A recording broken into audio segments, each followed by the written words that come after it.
one thing I remember, when I was in that monastery,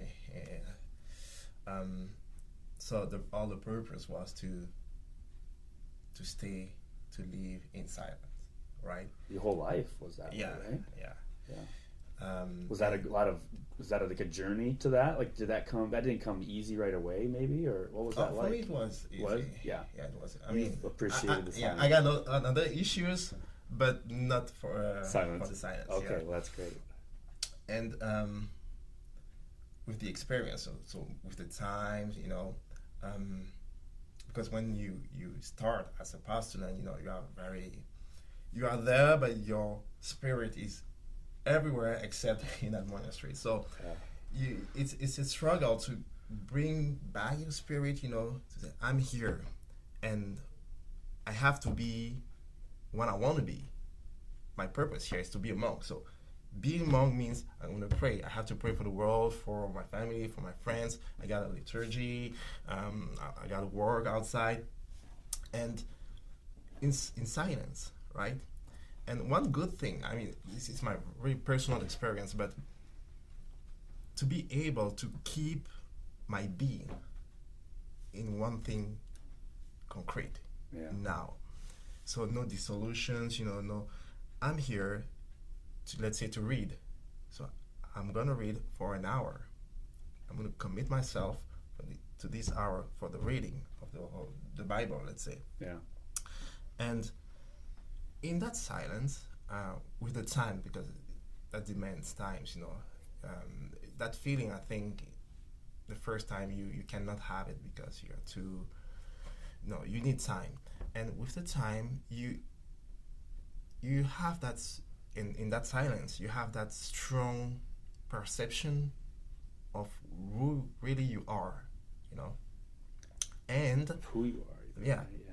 And how you have to do every single action, let's say, for the glory of God, but it's from you, from the inside, the most intimate part of your heart, to have that feeling, yes, and this is really who I am, this is really what I want to do, and this is exactly how God wants me to do that.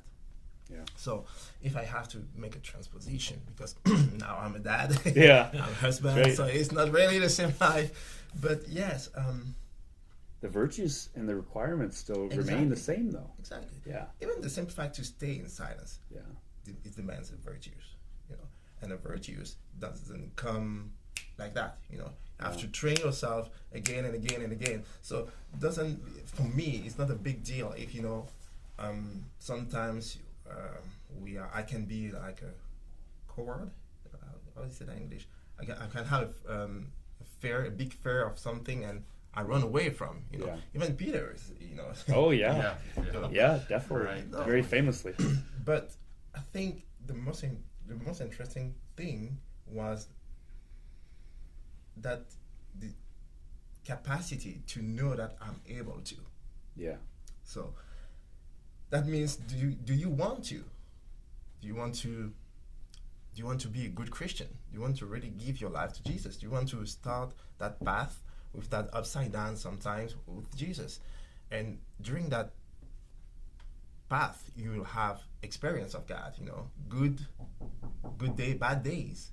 But yes, He is there. So do you want to keep sticking to your God? You want to follow Him no matter what, No. So, and the courage to say, yeah, I know that it's you, Jesus, and I want to follow you. Yeah. No matter what. No matter what. No matter what. I want to be with you, for you. I want to live in you. So. And that's that action that takes courage. Yeah. It's a discipline. Yeah. But you have to make a choice, Right. To say, no, I don't want this. And I think this is the courage. And then start your path with God, and renew it every single time you need to do that. Well, from moment to moment to moment, Yes. I would imagine, the silence and because the choices are always flashing in front of you. Do you really want to do this? Is this the life you really want to live? Exactly. And so you're almost attacked with all kinds of, no, I would rather do this, Yeah, or of course, this yes. is not for me. Of course. But it's that discipline to say, yes, I choose this for you, the fortitude, the sacrifice, the suffering, all for His glory.